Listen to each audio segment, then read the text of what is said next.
15편입니다. 오늘은 주의 장막에 거하는 자입니다. 주의 장막에 거하는 자.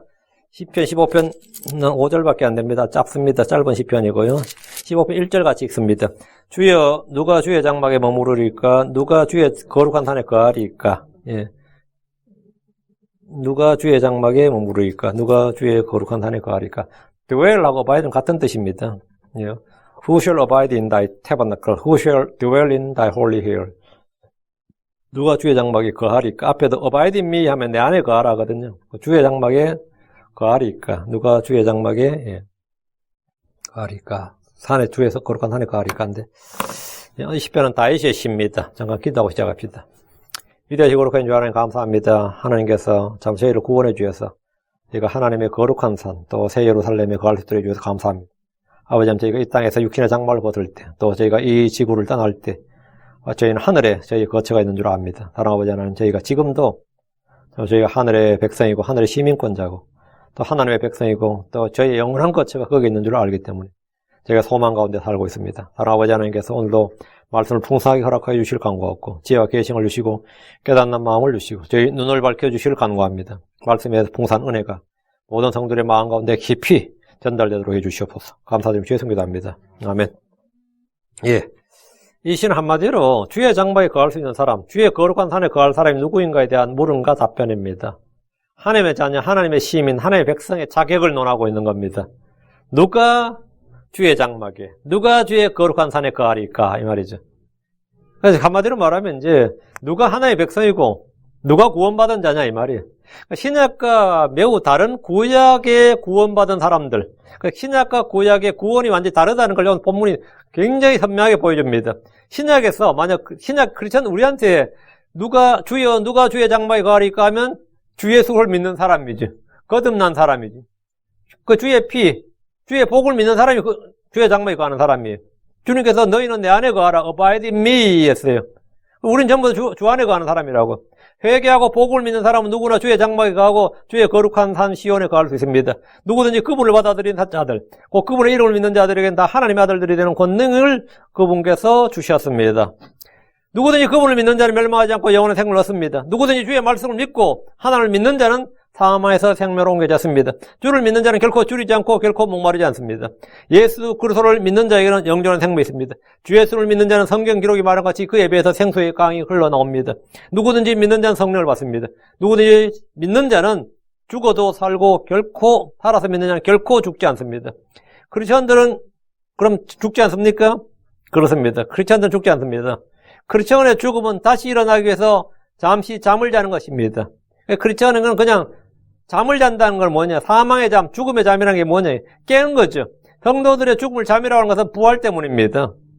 죽음이 다시 깰 때까지, 죽음이라는 것은 다시 깰 때까지 단지 잠을 자는 것이라는 사실을 알고 믿는 사람은 복된 사람입니다. 그는 더 이상 사망의 두려움 아래 있지 않습니다. 주 예수를 믿는 사람은 어둠에 거하지 않습니다. 아무리 죄를 많이 짓고 불법을 행하며 살았다 하더라도 누구든지 그분을 믿는 자는 그분의 이름으로 말미암아 죄들의 사면을 받습니다. 주께서는 믿는 자들에게 예수 그리스도의 믿음으로 말미암는 약속을 주셨습니다. 예수 그리스도는 모든 사람의 구원자에 특히 믿는 사람들의 구원자십니다. 예수님이 그리스도의 힘을 믿는 자는 하나님에서 태어난 자입니다. 예수님이 그리스도의 힘을 믿는 자는 하나님을 사랑하고 하나님에게서 난 자도 사랑합니다. 이것은 믿는 자에게 주어진 증거고 열매입니다. 누구든지 믿는 자는 세상을 이깁니다. 요한일서 5장 5절에 예수님께서 하나님의 아들 힘을 믿는 자가 아니면 누가 세상을 이기는 자냐 했습니다. 여러분 자신이 구원받았는지 다시 태어났는지 어떤 확실한 표적이나 증거를 원하신다면 하나님한테 내가 구원받은 사람인지 나 혼자 그냥 내가 구원받아서 생각하는 건지 진짜 내가 구원받았는지 확실한 증거나 표적을 원한다면 간단히 이 코비드 테스트보다 쉽습니다. 코비드 테스트는 뭐 요즘 자가 진단 키트는 40% 이상 에러가 나와요. 근데 내가 구원받았는지 구원받았지 않았는지 이거를 테스트하는 건 굉장히 쉬워요. 정확하고 오류가 없습니다. 거듭난 사람은 예수님께서 그리스도의 힘을 믿습니다. 내가 예수님께서 그리스도의 힘을 믿는다. 그럼 그 사람 구원받은 사람이에요. 예수님이 참 하나님이다. 그렇게 믿는다. 그럼 그 구원받은 사람이에요. 예수님이 죽으셨다가 부활하신 사실을 내가 믿는다. 그럼 구원받은 사람입니다. 예수님의 말씀이나 행하신 일들을 내가 믿는다. 구원받은 사람이에요. 내가 언제부터인가 이런 사실을 믿기 시작했고 지금 내가 그것을 믿고 있다면 나는 구원받은 사람, 다시 태어난 사람입니다. 그리고 또 하나의 증거는 내 마음이 전에는 아니었는데 내 마음이 언제부터인가 하나님을 사랑한다. 내가 지금 하나님을 사랑하고 있다. 그 사람 구원받은 사람입니다. 그리고 크리스천들에 대한 사랑이 있어요. 내가 크리스천들에 대한 사랑이 내 안에 있다. 그럼 그 사람 구원받은 사람입니다. 전에는 하나님이란 말만 들어도 적대감이나 무관심이나 무시나 멸시나 이런 것들이 있었고, 크리스천들 하면 이상하게 짜증이 나고, 그래도 그것들에 대해서 적대감이 있었다. 근데 크리스천 하면 그냥 이상하게 주는 것이 믿고, 어떤 거기에 대한 거리낌이 있고 적대감이 있었는데, 내가 언제부터인가 크리스천 하면 그냥 내가 그냥 우호적이고, 호의를 베풀고 싶고, 그 친밀감이 있고, 막 내 안에 사랑이 있고, 그 사람 구원받은 사람이에요. 그는 구원받은 사람, 하나님에서 태어난 사람입니다. 요한일서 5장 1절에 누구든지 예수님께서 그리스도심을 믿는 자는 하나님에서 태어났으며 낳으신 그분을 사랑한 자마다 그분에서 난 자도 사랑하느니라. 그 구원받은 증거가 뭐라고요? 예수님이 그리스도심을 믿는 자, 그다음에 그분을 사랑하는 자, 예수님을 사랑하는 자, 그다음에 그분은 난 자도 사랑한다. 다른 크리스천도 사랑한다. 이 세 가지는 뭐라고요? 그 사람이 구원받은 다시 태어난 증거다 이거예요. 다시 난 사인이다 이거예요. 구원받은 사람은 자기 안에 하나님이 주신 그분의 아들 예수 그리스도에 관해 증언하신 증언이 있습니다. 이것이 신약성경이 말하는 하늘의 시민, 하늘의 백성, 하나님의 아들들로서 그 하늘의 예루살렘에 거주할 수 있는 자격 요건입니다. 누가 주의 장막에 머무리까, 누가 주의 거룩한 산에 거하리까 하면 그건 내가 거한다고요. 시편 15편은 신약 성도 이야기가 아니라 구약 성도, 환난 성도 이야기입니다. 시온의 시민, 시온의 백성, 시온의 자녀가 누구인지에 대해서 묻고 그에 대해 답하는 시편인데 1절에 묻고 나서 2절부터 답이 나오죠. 2절부터 5절까지가 누가 시온에 거하느냐, 누가 주의 장막에 머물고 누가 주의 거룩한 산에 거하느냐, 여기에 대한 답이 나오는 거예요. 자, 구약의 구원과 신약의 구원이 다르다 그러면 보통 근본주의자, 복음주의 어떤 이런 교회에서는 깜짝 놀라가지고 그런 말 같지 않은 소리 하냐 그러고 이단 아니냐 그러고 막 그래요. 자, 성경 한번 봅시다. 마태복음 19장 16절. 마태복음 19장 16절에 어떤 치리자가 예수님께 나와서 물었어요. 뭘 물었냐면 구원에 관한 걸 물었어요. 영생에 대해서. 마태복음 19장 16절에 선한 선생님이여 내가 무슨 선한 일을 하여야 영원한 생명을 얻으리까? 그럼 우리 같으면 뭐랍니까? 그거 아니다. 그건 오해고, 무슨 선한 일을 해야 구원받는 게 아니라 믿음으로 구원받는다, 은혜로 구원받는다, 이렇게 말하죠. 이에 대해서 주님은 17절, 그러나 내가 생명에 들어가려거든 명령들을 지키라. 만약 지금 우리 가운데 목사가 아니면 크리스천이 이렇게 말했다면 그 사람 이단이에요.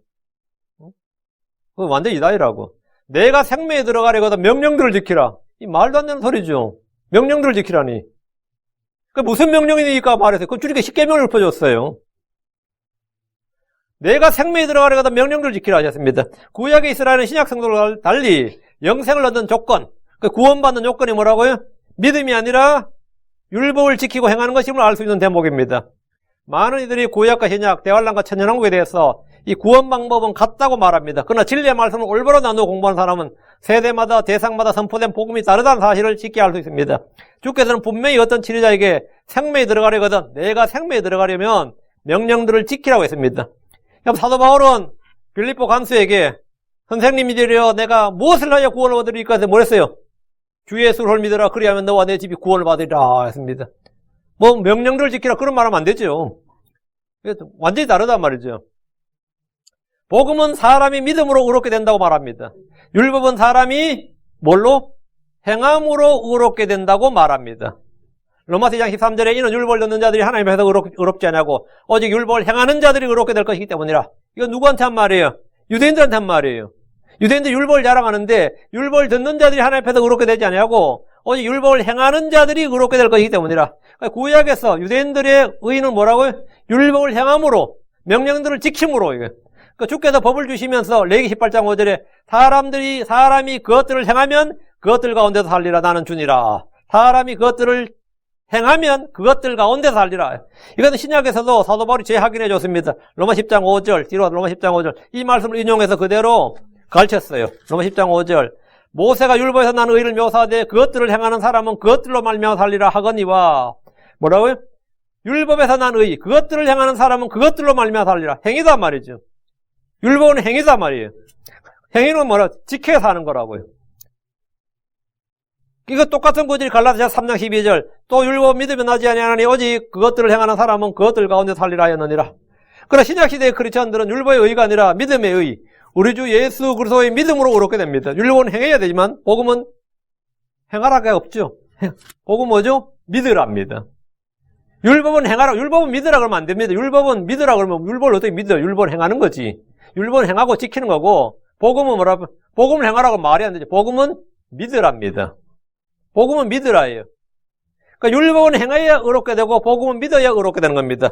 복음은 믿는 것 외에 행할 일이 없습니다. 왜? 복음은 우리가 행해야 될 것이 아니라 주님께서 행하신 일을 우리가 믿는 겁니다. 자, 본문 보겠습니다. 자, 시편, 다시, 15편으로 와서, 주여 누가 주의 장막에 가리까? 누가 주의 거룩한 산에 가리까? 시편 15편은 구약 성도, 이스라엘의 구원을 다루는 본문이지 신약의 크리스천들을 대상으로 교리적 적용을 하려 한다면 행위 구원이란 이단이 되고 맙니다. 구약의 구원은 믿음과 행위를 함께 요구합니다. 출애굽한 이스라엘 사람들이 광야에서 쓰러진 것은 그들이 믿지 아니하였기 때문입니다. 그리고 믿음을 요구한단 말이죠. 히브리서에서 몇 구절 봅니다. 히브리서 3장 18절, 4장 16절. 자, 시편은 꽂아 놓으시고요. 히브리서 가서, 3장 18절. 이걸 3장 18절. 또 그분께서 누구에게 맹세하사 그들이 자신의 안식에 들어오지 못하려 하셨느냐? 오직 믿지 아니한 자들이 아니냐? 그러므로 우리는 그들이 믿지 아니하여 능히 들어가지 못하여서는 아노라. 그러니까 믿음이 없었다 이 말이죠. 이스라엘에서 주님께서는 이 백성은 믿음이 없는 백성들이라고 그랬어요. 이 믿음이 없는 세대다. 믿음이 없었다고요. 그러니까 그 구원은 믿음을 필요로 한다 말이죠. 믿음을 필요로 한다. 그러니까 주께서 믿지 아니한 그 자들을 그분의 안식에 들어오지 못하게 하셨습니다. 4장 6절, 오른쪽으로 4장 6절. 그러므로 어떤 사람이 반드시 그 안식에 들어가야 하는 일이 남아있는 줄 알거냐. 처음에 복음 선포를 받은 그들은 믿지 아니하여 들어가지 못하였으므로 믿지 아니하여 들어가지 못했다. 그러니까 이스라엘에게 요구되는 것이 뭐였습니까? 한 가지가 믿음이죠. 그럼 분명합니다. 믿음. 그러면 that's all. 끝이냐? 아니다 말이죠. 그래서 그것이 전부가 아니었습니다. 그들은 주께 받은 율법을 지키기로 맹세했습니다. 그들은 율법을 지키지 않을 때 율법의 저주를 받기로 주 앞에서 맹세하고 피로 언약을 맺었습니다. 그럼 믿음과 더불어 뭐가 필요하다? 율법의 행위가 필요했던 겁니다. 이 킹제임스 바이블 빌리버들은 이걸 정확히 다 알고 다 믿습니다. 근데 킹제임스 성경 믿는 자 중에서 좀 짝퉁들이 좀 있어요. 장로교 있다가 갑자기 킹제임스 성경 알게 돼서 성경 바꾸고, 성서 침략했던 거 있다가 바꾸고, 이런 사람도 있는데, 그 사람들은 성경은 바꿨는데 교리는 못 바꿔요. 자기 믿던 대로 믿는 거지. 그 사람들은 도저히 이게 수용이 안 되기 때문에, 혹시 또 이단 소리 들을까봐 평생 내가 해야 할 목회가 있는데, 그래서 도저히 이거는 안 되니까, 전 세대에 누구와 상관없이 오직 믿음, 오직 은혜입니다. 이렇게 써놓은 그런 웹페이지 제가 봤어요. 그 사람 킹제임스 성경 쓰는 목사인데, 자기가 혹시 킹제임스 성경 쓰면서 또 혹시 이단 소리 들을까봐 굉장히 사람들을 두려워하는 거예요. 응? 구약 성도들은 주님께서 분명히 내가 생명에 들어가려던 명령들을 지키라고 말씀하셨다. 이것을 감히 말을 못합니다. 예수 명령들을 지키라고 할 때 명령들은 말이죠. 예수를 믿으라는 명령입니다. 이런 소리를 해야 되고. 근데 분명히 그 다음 구절이 주님께서 읊혀준 명령이 십계명인데 그런 소리를 해야 되고. 참 이 말씀을 다루는 사람들이 헛짓을 많이 하는 거죠. 구약의 이스라엘은 몸이 태어날 때부터 할례를 받고 유대인이 됩니다. 유대인이 된다는 것은 하나님 언약의 백성 율법 아래 있게 된다는 뜻입니다. 유대인들은 누구나 그들이 아브라함의 씨요 하나님의 백성이라고 확신했습니다. 그러나 성경은 말하기를 로마서 9장 7절 8절에 또한 그들이 아브라함의 씨라고 해서 다 아이들은 아니기 때문이라 오직 이삭 안에서 내 씨가 부를 받으려 하였으니 곧 육체의 아이들인 자들 즉 이들이 하나님의 아이들이 아니요 오직 약속의 아이들이 그 씨로 여겨지느니라 했습니다. 그러니까 아브라함의 씨라고 해서 모두 하나님의 백성이 아닙니다.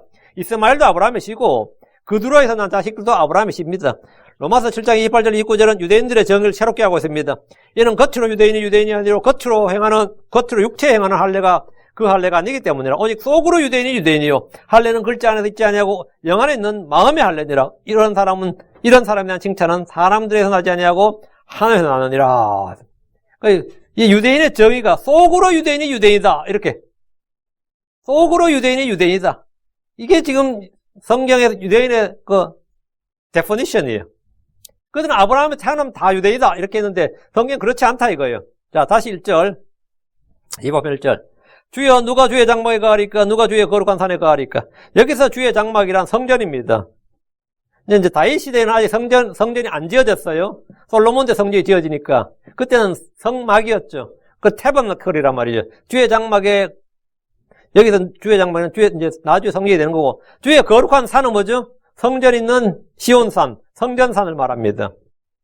누가 주의 장막에 갑니까? 2절부터 5절까지 말씀이 주의 장막, 주의 거룩한 산에 거하는 자들에 대해 이제 답이 나온 거죠. 첫째, 곧바르게 걷고 의를 향하는 사람. 이렇게 2절에 나오죠. 곧바르게 걷고 의를 향하는 사람. 둘째, 그의 마음속에 진리를 말하는 사람. 셋째, 그의 혀로 헐뜯지 않는 사람. 그리고 자기 이웃에게 그의 이웃에게 악을 행하지 않는 사람. 그리고 자기 이웃을 모욕하지 않는 사람입니다. 넷째, 비열한 사람을 멸시하고 주를 두려워하는 자들을 존중하는 사람. 다섯째, 그가 맹세한 것은 반드시 지키는 사람. 이 말은 뭐, 즉 서원을 바꾸지 않는 사람 이 말이에요. 여섯째, 이자를 받으려고 그의 돈을 내주지 않는 사람. 일곱째, 죄 없는 자를 쳐서 대가를 받지 않는 사람. 이런 사람이 뭐라고요? 주의 산에, 주의 장막에 거한다고. 주의 거룩한 산에 거한다고. 구약의 구원의 요건인데 전부 다 뭐예요? 믿음은 하나도 없죠. 다 행위죠. 다 행위예요. 다 행위라고. 그 2절은 의를 향하는 사람이고 3절부터 5절은 불법을 행하지 않는 사람인데 율법은 늘 두 가지로 돼 있어요. 뭐 하라, 뭐 하지 말라. 2절은 뭐 하라고 3절부터 5절은 하지 말라죠. 예. do and do not이라고요. 근데 항상 do not이 하지 말라가 훨씬 더 개수가 많아. 실제로 율법은 하지 말라고 그 개수가 2대1 정도 비율로 많습니다. 여기도 훨씬 많죠. 2절은 이런 걸 행하는 사람, 3절도 5절 이런 걸 안 하는 사람, 이 사람이 뭐냐, 예, 주의 장막에 가고 주의 거룩한 산에 거한다 이 말이에요. 이 말은 유대인들이라면 율법이 하라고 하는 일들을 하고 하지 말라는 일을 하지 말아야 된다는 겁니다. 율법을 듣는 자가 의롭게 되지 않고 행하는 자라야 의롭게 된다는 말씀대로 법을 지키는 자가 주의 장막에 거하고 주의 거룩한 산에 거할 수 있습니다. 그럼 유대인들 중에 악을 행하는 사람들은 주의 성전에 나오지 못하고 주의 거룩한 산에 오르지 못하느냐? 한번 생각해 보세요. 유대인들이 베들레헴 사는 사람이 내가 좀 죄를 지었어. 그럼 이번 6월절이나 장막절에 예루살렘에 못 오느냐? 오죠. 그거 누가 감별사가 있었어. 니는 레위 사람들이 성문 앞에 나서서 니는 들어오지 마. 니는 들어와. 이렇게 한 건 아니잖아요. 응? 다 와요. 세리들도 성전 와서 기도를 했어요. 죄인들도 주의 명절이 되면 예루살렘으로 와서 성전 예배를 드렸고 원하면 언제든지 성전으로 갈 수 있었습니다. 제사장들이나 레위 사람들이 성전 앞에서 죄와 불법을 조사해서 누구는 통과시키고 누구는 들어오지 못하도록 막지 않았습니다. 그럼 그렇다면 본문이 말하는 게 뭐냐? 본문이 말하는 교리적, 예언적 말씀 분명합니다. 구약의 성전 거룩한 산이 아니고 구약의 예루살렘, 구약의 그 성전 이야기가 아니라 천년왕국에서 주께서 친히 거하시는 주의 장막, 주의 거룩한 산에 죄인들이 들어올 수 없다 이 말입니다. 여기서 말한 주의 장막, 주의 거룩한 산은 에스겔서 40장에서 48장에 나오는 주의 거룩한 산이에요. 주의 성전입니다. 이건 에스겔 성전을 이야기하는 겁니다. 솔로몬 성전이 아니고 솔로몬 성전이나 헤롯 성전은 유대인들이 누구나 나갔어요. 죄인들도 다 나갔어요. 거기서 누구나 막을 수도 없지. 내가 죄 지었는지 안 지었는지 어떻게 알고 그 사람이 말 안 하는 이상. 그 이야기가 아니고 이거는 에스겔 41장에서 48장에서는 천년왕국의 성전이 나오고 새로 지어지는데 이것은 솔로몬의 성전이나 스룹바벨 성전과는 다른 성전입니다. 이것은 주께서 친히 거하시는 성전으로 이곳에는 죄인들이 들어올 수가 없습니다. 그 2절부터 5절까지 안 한 사람들은 못 들어와요. 왜? 주께서 그날은 친히 그 성전에 거하신다고. 그 시편을 강의하는 어떤 설교자, 신학자들도 이 구절에서 주의 장막, 주의 거룩한 산을 하늘의 왕국에서, 그 천년왕국에서 성전과 예루살렘이라는 사실을 인지하거나 설명하는 그런 주석서가 없어요. 왜? 거기서 전혀 감도 못 잡아요. 여기, 제가 이거 주석서 여러 개 찾아봤는데, 그런 주석이 하나도 없어. 근데 그게 난 더 놀라웠어요. 그게 더 놀라웠어. 이 시편이 다윗 시대, 구약 시대의 성전으로만 생각할 뿐이지, 이게 예언적, 교리적으로 주께서 친히 거하실 그 성전, 참된 성전, 주님께서 친히 거하시는 그 예루살렘이라는 생각은 꿈에도 못하는 거예요. 성경에는 분명히 성전이 몇 가지 나와요? 구조로 우리 하늘의 성전도 아니고 우리가 아는 거고, 말로 땅의 성전. 그거는 이제 예루살렘 성전, 그게 솔로몬 성전이죠. 다음 스룹바벨 성전, 그게 증축한 게 헤롯 성전이죠. 예수님 때 있었어요. 그리고 지금 성전이 없어요. 그리고 언제 적그리스도 성전이 나오는 거죠. 그게 제3성전이라고 그럽니다. 그건 아니고 에스겔 40장 뒤로 나오는 성전 있죠. 바로 그 성전 말이에요. 그 성전. 천년왕국 성전. 이 본문에서 말한 정확한 교리적 예언적 의미는 바로 그 성전을 이야기하는 겁니다. 그러니까 누가 거할 수 있느냐? 누가 주의 장막에 머무르니까 누가 주의 거룩한 산에 거하리까 할 때 여기서 말하는 주의 장막, 주의 성전은 천년왕국에서 주의 장막, 주의 성산, 거룩한 산을 말하는 거다. 지금 교회 시대와 달리 대환란 때는 구약처럼 믿음과 더불어 행위가 필요합니다. 환란 성도들은 끝까지 견뎌야 구원을 받습니다. 행위가 필요하다고. 오직 믿음, 오직 은혜가 아니라 행위가 필요하다고. 주 예수로의 믿음과 하나님의 명령들을 지키는 자라야 됩니다. 천년왕국 때는 어떻습니까? 천년왕국 때 당연히 믿음과 더불어 행위가 필요합니다. 그날에 주 예수를 믿는 것은 천년왕국 때 사람들이 예수 믿으란 말을 할 필요가 없어요. 예수 믿으라 그러면 그놈이 이단이야. 믿으라고 할 필요가 없는 거예요. 왜? 예수가 보이는데, 천사들이 보이고 부활한 성도들이 눈에 보이는데 뭐 믿으라야. 믿으라는. 믿으라고 하는 놈이 그는 죽어요. 그날에는 그런 말 자체가 안 돼. 믿으란 말 자체가 안 되고 주를 아는 지식이 땅에 물이 바살대풍까지 충만하기 때문에 그날은 믿으라든지 뭐 예언하다든지 그건 다 죽어요. 그러면 이단이고 사입이라고. 지금과는 뭐가 다르다? 완전 지금은 믿으라 뭐 우리가 믿음을 뭐 하고 믿음을 증대시켜 주시면 뭐 난리지만 그때는 주님이 이 땅에 거하고 주님이 눈에 보이기 때문에 믿지 않는 일이 불가능합니다. 믿지 않는다 그러면 야 대단한 사람이다지. 그 특출난 사람이에요. 그걸 어떻게 안 믿을 수가 있어요? 그때는 마귀도 다 불옷에 던져지고 없는데 불옷에 던져지고 이 땅에 거하지 않는데 안 믿는 게 불가능한 일이죠. 그때 뭐가 필요하다? 의로운 행위가 필요합니다. 그날에 온 세상은 주의 법을 지키겠다고 결단합니다. 한번 보시죠. 이사야다 보죠. 이사 2장 3절. 뒤로 살짝 넘겨서 이사 2장 3절 보세요. 온 세상 지구촌의 모든 민족의 모든 백성들이 이런 또 놀라운 결단하는 거예요. 어떤 결단하 보세요. 여기가 주의 성산이 나와요. 주의 집의 산이. 이사 2장 2절에 뭐가 나오죠? 마지막 날 때 주의 집에 산이 이래 나오죠. 주의 집에 산이. 이게 바로 지금 다윗이 말한 15편 1절에 나온 주의 산이에요. 주의 거룩한 산이라고. 여러분 주의 산들이 2절에 나오죠? 이사 2장 2절에. 많은 백성들이 가며 이르기를 3절 2장 3절 이사 2장 3절 많은 백성들이 가며 이르기를 너희는 오라 우리가 주의 산에 오르고 야곱의 하나님의 집에 이르자. 야곱의 하나님의 집 이게 뭐죠? 주의 거룩한 장막이라고. 그분께서 자신의 길들을 우리에게 가르치실 터인즉 우리가 그분의 행로들로 걸으리라 하리니 이는 법이 시온에서 나아가며 주의 말씀이 예루살렘으로부터 나아갈 것이기 때문이라. 자, 이게 천년왕국에서 쉽게 할 수 있죠? 당연히 지금 이사야가 지금 이 솔로몬 성전 이야기하는 건 아니단 말이죠. 지금 이게 본문이 그죠? 전혀 아니단 말이죠. 그날엔 주의 법을 지키려고 사람들이 주의 산에 오르고 하나님의 집으로 가는데 그날에 주의 성전은 모든 민족들의 기도하는 집이라 불립니다. 이때 주의 장막으로 가고 주의 산에 오르려면 어떻게 해야 되느냐? 이게 바로 2절부터 5절까지 해야 된다 이거예요. 다시 1절. 누가 주의 장막에 가리까? 누가 주의 거룩한 산에 가리까? 이 구절을 크리스천들이 적용하려면 하늘의 장막, 하늘의 성막, 하늘의 예루살렘이 됩니다. 주 예수를 믿는 자는 몸이 죽는 순간 그의 혼이 주와 함께 영원히 갑니다.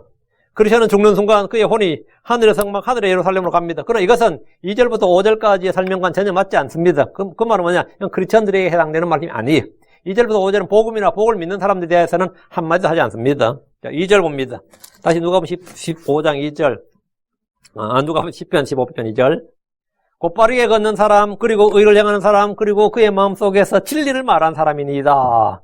2절하고 이 피리어드를 꽉 찍었기 때문에 지금 흠전적인 콤마 치면 안 됩니다.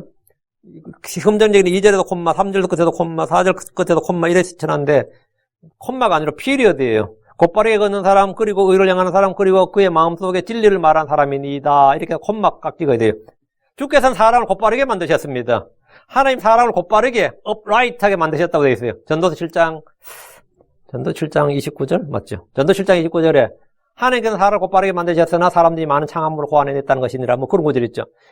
사람을 upright하게 만드셨다는 것은 마음에 관한 말씀도 되고 하나님 사람을 아담을 upright하게 곧바르게 만드셨는데 그뿐만 아니라 이 지구상에서 모든 동물 중에서 직립보행을 하는 유일한 동물이 뭐죠?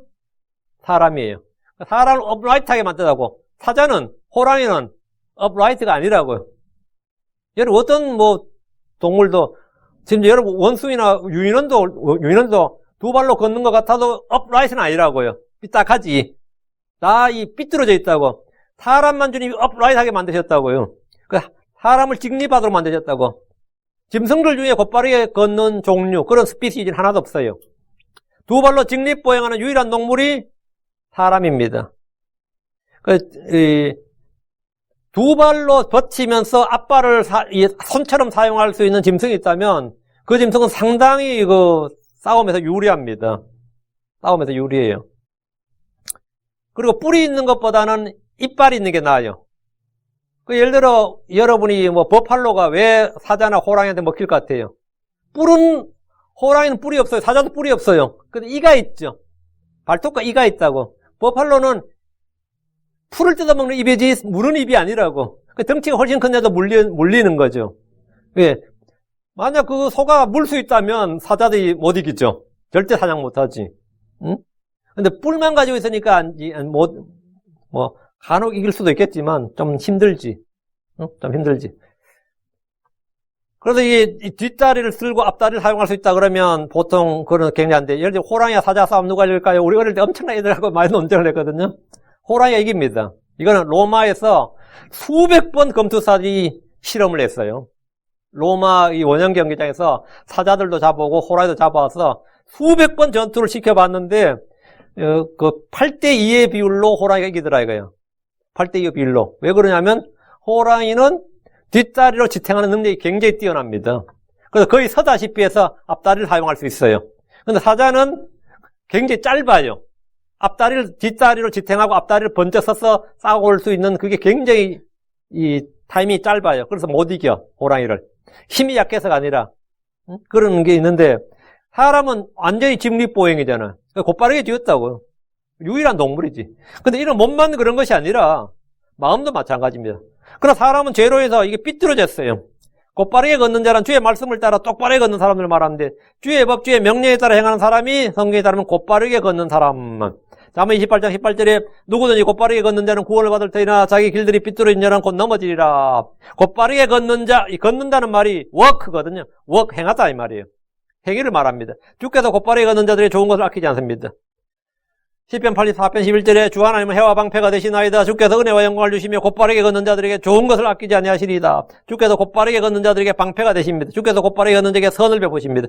주의 장막에 거할 사람, 주의 거룩한 산에 오를 수 있는 사람은 곧바른 사람이어야 된다.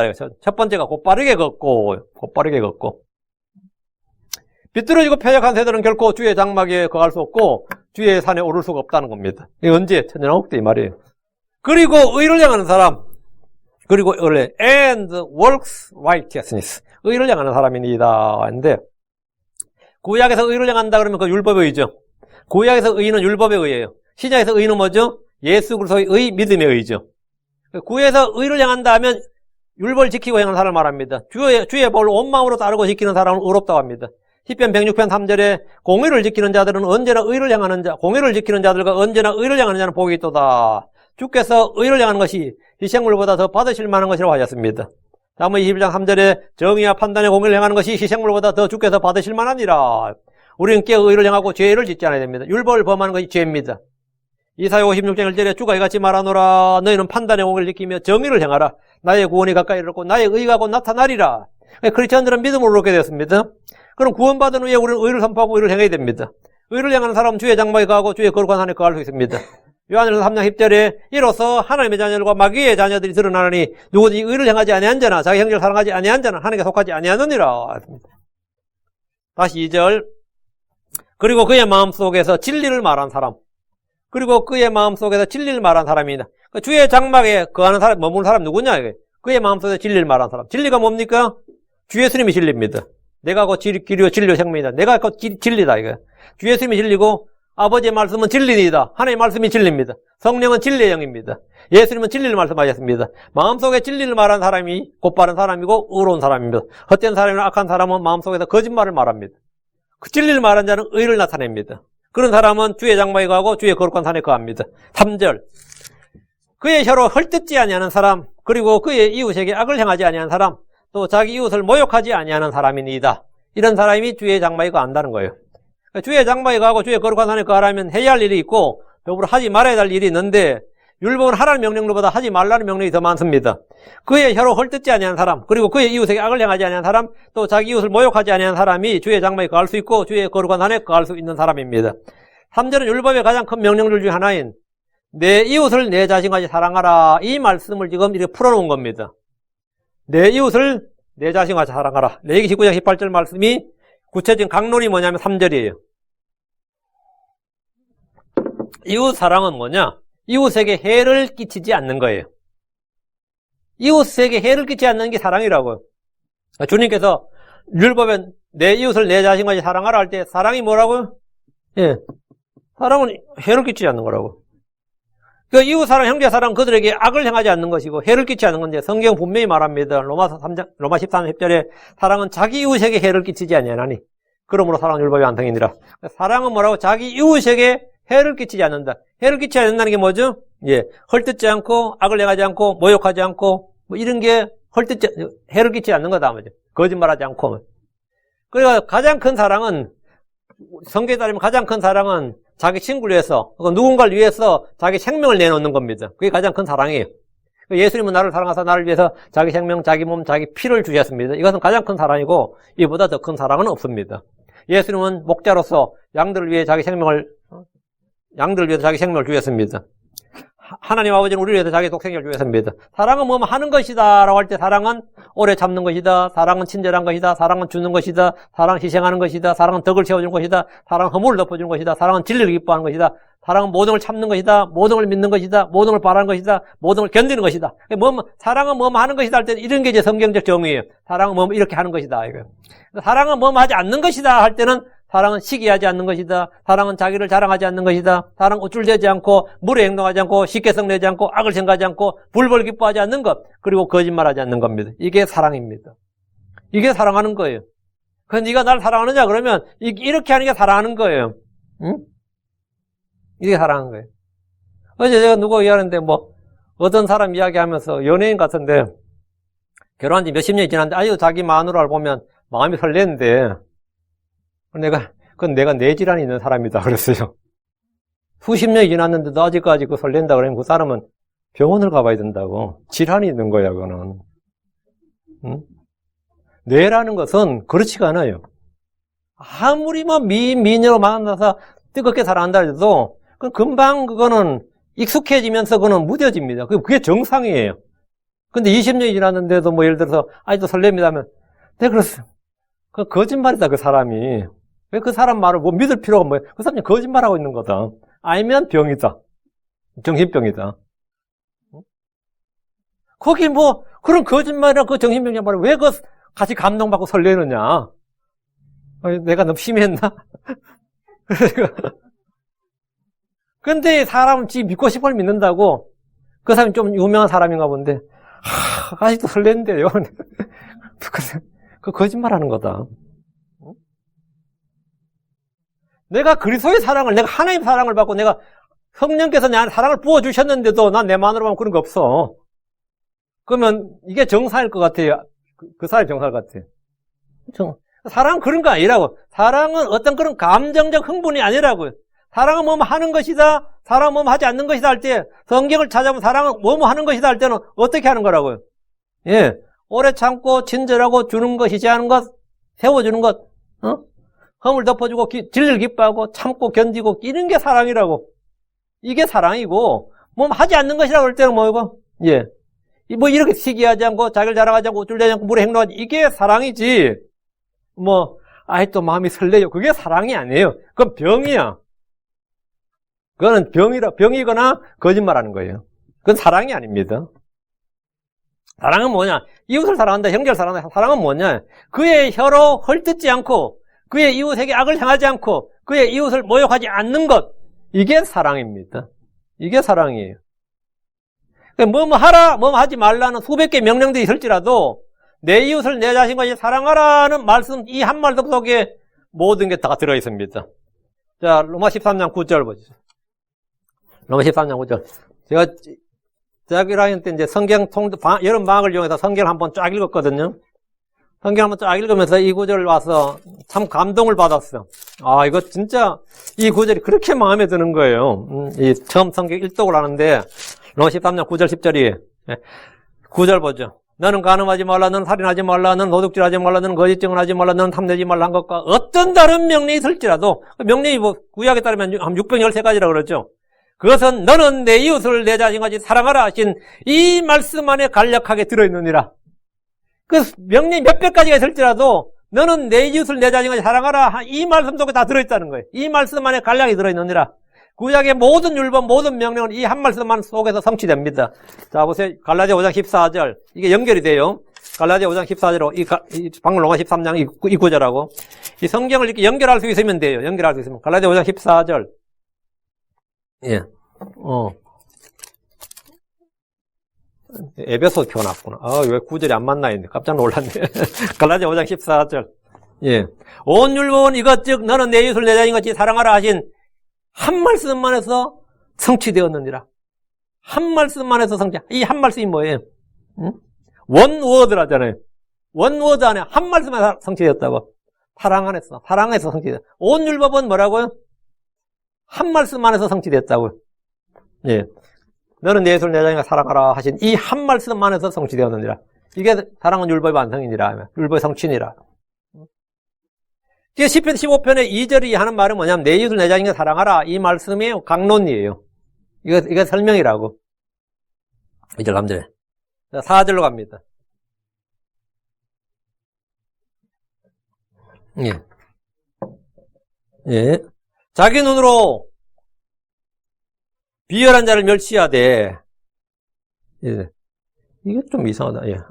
자기 눈으로 비열한 사람을 멸시하되, 주를 두려워하는 자들을 존중히 여기는 자, 맹세한 것은 자기에게 해로울 죄로 바꾸지 아니하는 자야 됐네. 이것도 피리를 찍어야 됩니다. 비열한 사람은 그의 눈에 멸시를 받나이다. 그러나 그는 주를 두려워하는 사람들을 존중하나이다. 그가 맹세한 것은 그 자신에게 해로울지라도 바꾸지 아니하나이다. 이렇게 문장을 쫙 풀어야 됩니다.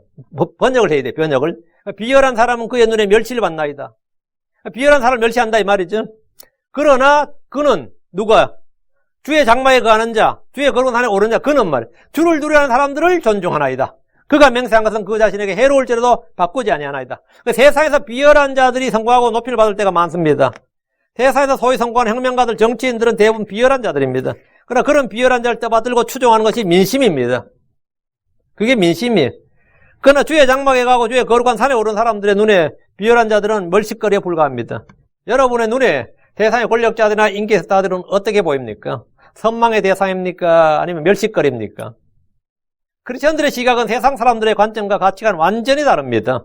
우리는 그 사람의 성공 여부나 학식이나 재력이나 권력 등 외모를 따라 존중하고 멸시하는 것이 아닙니다. 불법을 행하는 자, 비열한 자들은 그가 어떤 직위나 신분에 있든 관계없이 멸시합니다. 반면 주의 법을 두려워하고 주의 말씀을 사랑하는 자는 그가 누구든지 나의 벗이요 하나님의 사람으로 존중합니다. 다시 4절. 그러나 그는 주를 두려워하는 사람들을 존중하나이다. 그 사람이 어떤 사람을 멸시하고 어떤 사람을 존중하는 걸 보면 그 사람의 가치관을 볼 수 있어요. 난 그런 사람 딱 질색이다. 난 그런 사람 좋더라. 이 사람의 선호가 있죠. 호불호가 있다고요. 제가 어릴 때만 해도 한국에서 연예인들은 말이죠. TV에 나오든 영화에 나오든 연예인들은 다 딴따라들하고 멸치를 받았어요. 아무리 돈을 잘 벌든 아무리 유명하든 간에 연예인들은 진짜 그런 취급을 받았습니다. TV를 보면서, 지들 TV를 보면서도 가수들이나 코미디나 개그맨들은 물론이고 통속영화에 출연한 배우들은 완전히 멸시를 받았습니다. 그런데 지금은 어떻습니까? 모든 청소년들의 선망의 대상이 뭐죠? 예, 그런 그 가수들이나 그런 코미디언, 개그맨 그런 사람들이에요. 그들은 사회에 엄청난 영향력을 끼치는 사람들이 되었고 요즘은 이제 파워 그룹에서 이제 1위야 연예인들이.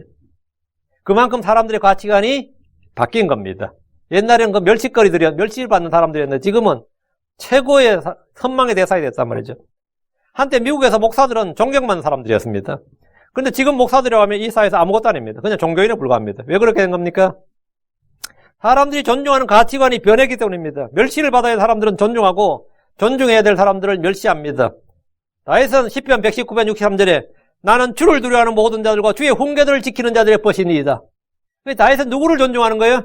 주를 두려워하는 모든 자들, 그리고 주의 훈계들을 지키는 자들. 나는 벗이니이다. 친구다 이거예요. 누가 나의 친구냐 그러면 주를 두려워하는 모든 자들, 주의 훈계를 지키는 자들이에요. 저는 어떤 사람이 똑똑하다, 돈을 잘 번다, 높은 학위를 가졌다는 것은 조금도 크레딧을 주지 않습니다. 점수를 주지 않습니다. 그가 주의 말씀에 어떤 믿음, 어떤 자세를 가지고 있는 걸 훨씬 더 중시합니다. 저는 주께서 미워하는 사람을 미워하고 주께서 사랑하시는 사람을 사랑합니다. 주를 두려워하는 자들을 존중하고 비열한 사람들을 멸시합니다. 5절입니다. 이자를 받으려고 그의 돈을 내주지 아니하고 또한 죄 없는 자를 쳐서 대가를 받지 아니한 사람이니이다. 이런 일들을 행하는 사람은 결코 흔들리지 아니하리이다. 율법은 이스라엘에게 형제들 이웃들에게 돈을 빌려줄 때 이자를 받지 말라는 규정이 있습니다. 이자를 받지 말라. 고리대금은 성경에서 금지된 일입니다. 이렇게 되면 이 금융업, 은행업은 망합니다. 은행은 돈을 빌려주고 이자를 통해 수익을 얻어서 운영하는 겁니다. 이자를 받지 말라고 하면 은행은 뭐만 가능하죠? 투자만 가능합니다. 인베스트먼트만 가능해요. 그런데 농업과 목축업이 주요 산업인 이스라엘은 지금처럼 금융산업이 발전할 수가 없습니다. 왜? 자국민한테 이자를 받을 수가 없는데 은행이 어떻게 생겨요? 은행 자체가 없는 거죠, 아예. 근데 지금 전 세계 금융계 거물의 요직에는 유대인들이 많습니다. 미국 연방준비은행의 수장은 총재 늘 유대인입니다. 대대로 유대인이 해먹대요. 지금도 유대인이고. 국제유대자본이라는 통칭이 있을 정도로 전 세계 곳곳엔 유대인들의 돈이 많습니다. 그런데 사실 유대인들이 오늘날처럼 이 금융업에, 은행업에 정통하고 거물이 된 것은 중세 유럽 사람들이 유대인들에게 금융업을 하도록 강요했기 때문입니다.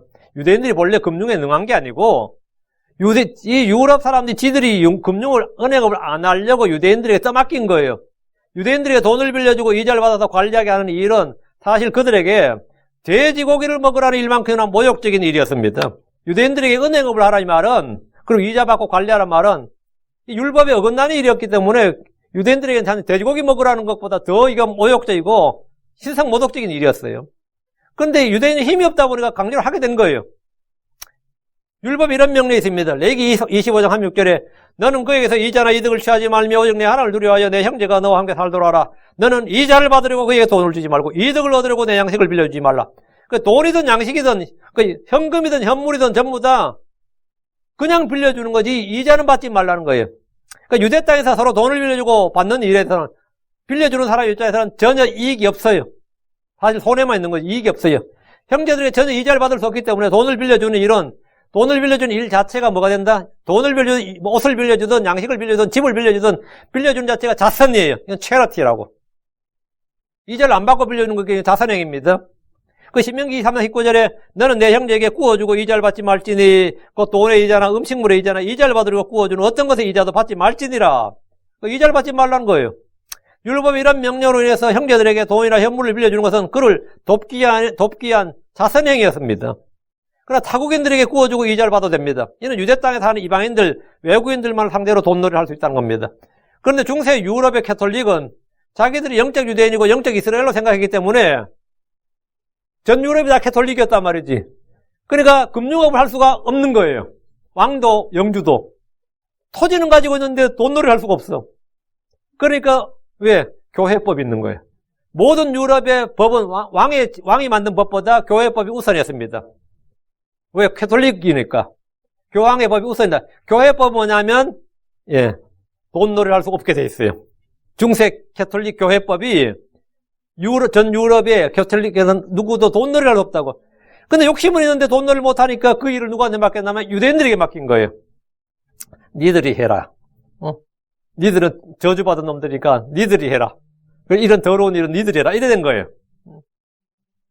자기들은 영적 유대인이고 영적 이스라엘 생각해서 성경대로 돈을 빌려주고도 이자를 받을 수가 없으니까 교회법에는 이자를 받고 돈을 빌려주는 행위를 금지를 했단 말이지. 캐톨릭에서. 그래서 그들이 멸시하던 유대인들에게 이 일을 딱 맡긴 거예요. 놀랍게도 세상의 거의 모든 종교는 돈을 죄악시합니다. 그러나 성경은 부자가 되는 것이나 돈을 버는 것은 하나님 주신 선물이요 복이라고 합니다. 덕분에 유대인들은 이방 땅에서 이 교도들을 상대로 얼마든지 돈을 벌 수 있었습니다. 막상 유대인들이 돈을 막 벌어들이니까 거부가 되죠. 그러니까 그들은 유대인들의 돈을 빼앗겨서 계속해서 그들을 쫓아내고 죽였습니다. 그게 유대인의 흑역사예요. 역사라고. 본문에서 이자를 받으려고 그의 돈을 내주지 않냐고 이 말은 형제들 간에 돈을 빌려줄 때는 이익을 취하지 말라는 겁니다. 이것은 율법이 명하는 것입니다. 어려움에 처한 형제를 돕는 것이 사랑이지 어려움에 처한 형제를 돕는 척하면서 그들에서 이익을 취하는 것은 사랑이 아닙니다. 그러니까 주의 장막에 거하는 자, 주의 거룩한 산에 거하는 자는 형제를 사랑하는 자여야 됩니다. 형제를 사랑한다는 게 뭡니까? 형제의 사랑을 통해서 그가 하나님의 자녀인지 마귀의 자녀인지 구별이 됩니다. 요한일서 3장 10절에 이로써 하나님의 자녀들과 마귀의 자녀들이 드러나니 누구든지 의를 행하지 아니한 자나 자기 형제를 사랑하지 아니한 자는 하나님께 속하지 아니하느니라. 형제 사랑을 통해서 우리는 사망에서 생명으로 옮겨진 줄을 압니다. 형제 사랑은 구원의 증거고 증표입니다. 형제를 사랑하지 않는 자는 사망에 거합니다. 요한일서 3장 14절 우리가 형제를 사랑함으로 사망에서 생명으로 옮겨간 줄을 우리가 알거니와 자기 형제를 사랑하지 아니하는 자는 사망 안에 가느니라.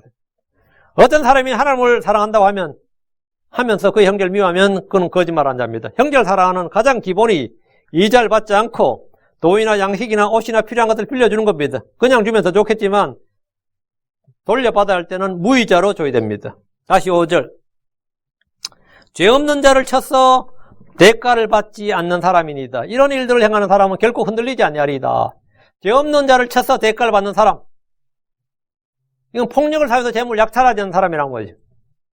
2절에서 5절에서 말하는 이런 일들을 행하는 사람은 결코 흔들리지 않습니다. 이런 일을 하는 사람들은 주의 장막에 가고 주의 거룩한 산에 거할 수 있습니다. 우리 믿는 자들로서 마땅히 선을 행하고 의를 행해야 됩니다. 크리스천은 당연한 겁니다. 그러나 그것은 구원의 조건이 아니고 구원의 열매입니다. 우리가 크리스천들이 선을 행하고 의를 행하는 것은 구원을 받기 위해서가 아니라 구원받은 자로서 구원의 열매로서 행하는 겁니다. 주님께서 우리 안에서 행하는 신대로 우리 안에서 뜻을 두고 행하시는 대로 우리가 행하는 것이단 말이죠. 그래서 그 일에 대해서는 주님께서 뭐 하신다? 보상하신다. 우리한테 누가 주의 장막에 머무니까 누가 주의 거룩한 산에 가리 갈 때 성도들에게 주의 장막, 크리스천들의 주의 장막, 주의 거룩한 산은 이 땅에 있는 게 아닙니다. 저 하늘에 있습니다.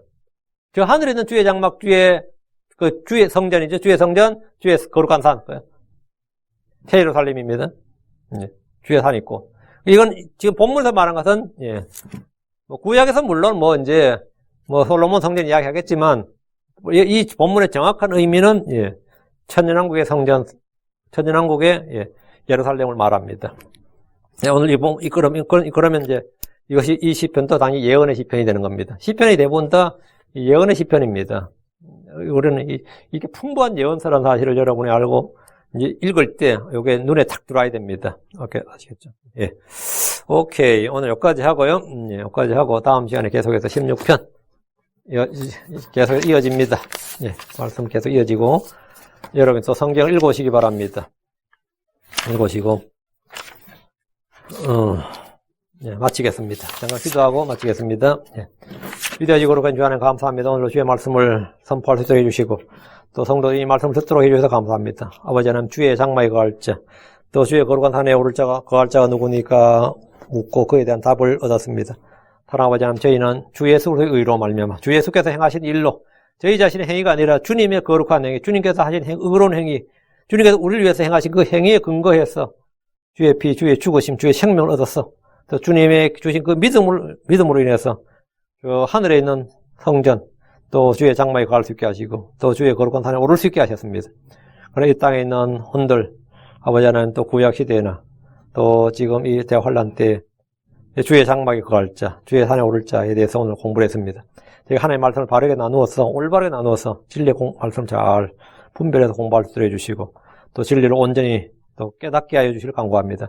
하나님 아버지 하나님 시편에 나타난 풍부한 예언의 말씀들 저희가 잘 배워서 잘 깨닫고 또 이것들에 대한 눈을 밝혀주셔서 이전에 주님께서 행하신 일들도 저희가 역사로 배우지만 또 앞으로 주님께서 행하실 일들도 예언의 등불을 통해서 볼 수 있게 해주시기를 원합니다.